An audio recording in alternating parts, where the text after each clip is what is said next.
वो चाहता है कि वो अपने देश के सामान को बहुत ज़्यादा प्रमोट करना चाहता है और साथ ही दूसरे देश के सामान को कम खरीदना चाहता है। तो ये एक कारण है, टैरिफ लगाने के अच्छे कारण। फ्री ट्रेड एग्रीमेंट भी साइन कर रहे हैं जिसमें कि वो सारे देशों के साथ मिलकर ट्रेड करने की बात कर रहे हैं और एक देश पे ज़्यादा से ज़्यादा डिपेंड रहना वो कम कर रहे हैं, डिपेंडेंसी कम कर रहे हैं। नमस्कार, मेरा नाम अंजलि प्रिया है और आप सभी का स्वागत है हमारे चैनल द मीडिया वाले में। दोस्तों, आज हम लोग बात करेंगे टैरिफ को लेके। टैरिफ जो कि अभी दुनिया भर में चर्चा का विषय बना हुआ है, एक ट्रेड वॉर का माहौल बन चुका है। चाइना, अमेरिका, भारत और ऐसे कई सारे देश टैरिफ की वजह से परेशान है। लगातार हम सुनते हैं खबरों में कि ट्रंप ने इंडिया पे रेसिप्रोकल टैरिफ लगाया है, वहीं चाइना में भी जो टैरिफ लगा हुआ है वो बहुत ज़्यादा है। टैरिफ होता क्या है, हमारे फ्यूचर में इसका क्या प्रभाव पड़ेगा, इसके साथ ही हम ये जानेंगे कि टैरिफ लगाने के बाद जो भी ट्रेड वॉर का माहौल बना हुआ है, इससे किस देश को सबसे ज़्यादा नुकसान होगा, इंडिया किस तरह से इससे उभर सकती है, इसके लिए क्या इनिशिएटिव ले रही है, और साथ ही हम ये समझेंगे कि इंडिया के लिए चैलेंजेस क्या क्या हो सकते इन सब में, और टैरिफ क्यों शुरू हुआ और टैरिफ लगाने से किसी भी देश को क्या फ़ायदा होता है, इन सब को लेके बात करेंगे। तो आइए शुरुआत करते हैं। टैरिफ को अगर आसान भाषा में समझना है तो हम ऐसे समझ सकते हैं कि टैरिफ एक तरह से टैक्स है। जैसे कि हम किसी भी देश से कोई प्रोडक्ट खरीदते हैं और उसी प्रोडक्ट पे परसेंटेज के हिसाब से टैक्स लगता है। जैसे मान लीजिए आपने 100 रुपये का कोई सामान खरीदा किसी दूसरे देश से और वहाँ पे 25% टैरिफ लगा। जब उस प्रोडक्ट पे 25% का टैरिफ लगता है तो वो आपके देश में आके 125 रुपये में बिकना शुरू हो जाता है। कोई भी देश टैरिफ तब लगाता है जब उन्हें अपने देश के प्रोडक्ट को ज़्यादातर लोगों तक पहुंचाना हो, आम आदमी तक पहुंचाना हो, अपने प्रोडक्ट का ज़्यादा इस्तेमाल करवाना हो और दूसरे प्रोडक्ट पे जो निर्भरता है वो कम करवाना होता है। तो कोई भी देश अगर टैरिफ ज़्यादा लगाता है किसी दूसरे देश पे तो वो बेसिकली इसी वजह से लगाता है, क्योंकि वो चाहता है कि वो अपने देश के सामान को बहुत ज़्यादा प्रमोट करना चाहता है और साथ ही दूसरे देश के सामान को कम खरीदना चाहता है। तो ये एक कारण है टैरिफ लगाने के अच्छे कारण। एक यूएसए का कोई सामान इंडिया आता था तो इंडिया में उसकी कीमत बहुत ज़्यादा बढ़ जाती थी, तो उस पर इंडिया बहुत ज़्यादा टैरिफ लगाता था। तो इसकी वजह से उसकी कीमत भी आम आदमी उसे बहुत महंगे में खरीदता था। तो इससे क्या हुआ कि अभी यूएसए ने कहा कि भाई अब रेसिप्रोकल टैरिफ लगेगा, जिससे कि आप जितना हम पे चार्ज लगाइएगा सेम टैरिफ यानी सेम टैक्स के प्रोडक्ट पे हम भी उतना ही परसेंट टैक्स लगाएंगे। तो इस तरह से हो गया मतलब जो आप करोगे वही मैं भी करूँ। तो ये हो गया रेसिप्रोकल टैक्स। तो आप समझ गए कि एक तरह से रेसिप्रोकल टैरिफ। अभी ये बताते हैं कि अभी ये चर्चा में इतना क्यों बना हुआ है, क्योंकि यूएसए ने इस टैरिफ की वजह से पूरी दुनिया में बवाल मचा दिया है।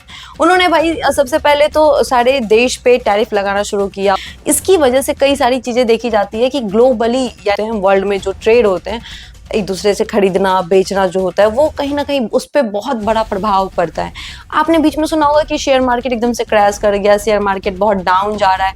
आपने सुना होगा कि जो सामान की वैल्यू है वो बहुत बढ़ रही है यानी महंगाई बढ़ रही है। आपने सुना होगा कि आजकल मार्केट बहुत मंदा चल रहा है। इन सब का क्या कारण था? डॉलर मजबूत हो रहा है दिन पर दिन, रुपये कमज़ोर हो रहा है, क्या कारण था? तो कहीं ना कहीं टैरिफ एक बहुत बड़ा कारण बन गया। अब इन सब में इंडिया का क्या स्टैंड है?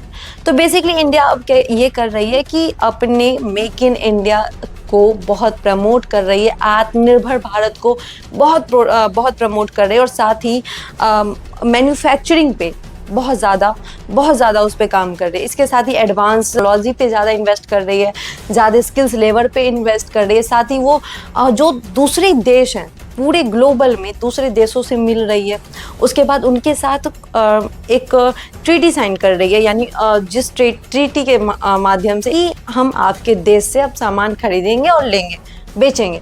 तो इससे क्या होगा कि इंडिया का जो स्टैंड है ग्लोबली मार्केट में वो बना रहेगा। अब इससे इंडिया को तो बहुत फ़ायदा होने वाला है। तो यूएसए से अगर हम करते हैं तो हम इंडिया पूरी दुनिया में और भी देशों पे जाके हम सामान बेच सकते हैं, खरीद सकते हैं। तो हम अपना रास्ता खोल रहे हैं बेसिकली। अगर किसी देश ने हम पे 100% टैरिफ लगा दिया तो उस वक्त हम अपने आप को कैसे मजबूत तरीके से रख सकते हैं और मजबूत तरीके से अपने देश के हर एक नागरिक तक सस्ते भाव में अपनी ही प्रोडक्ट को मैन्युफैक्चर करके उसे उन तक पहुंचाना, ये सारे चीज़ों पे काम इंडिया कर रही है फिलहाल। इंडिया के लिए इन सब में चैलेंजेस भी ज़्यादातर देखने को मिलेंगे।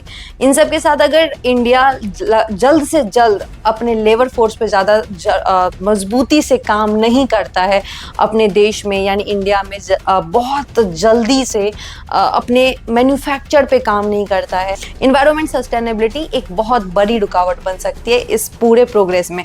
इसके अलावा जो मेन चीज़ है वो है ग्लोबल इकोनॉमिक्स अनसर्टेनिटी। मान लीजिए कि पूरी दुनिया में ट्रेड वॉर चल रहा है तो उसका प्रभाव सिर्फ एक या दो देश में नहीं पड़ेगा, वो बल्कि सारे देशों में पड़ेगा, यानी इंडिया में भी पड़ेगा।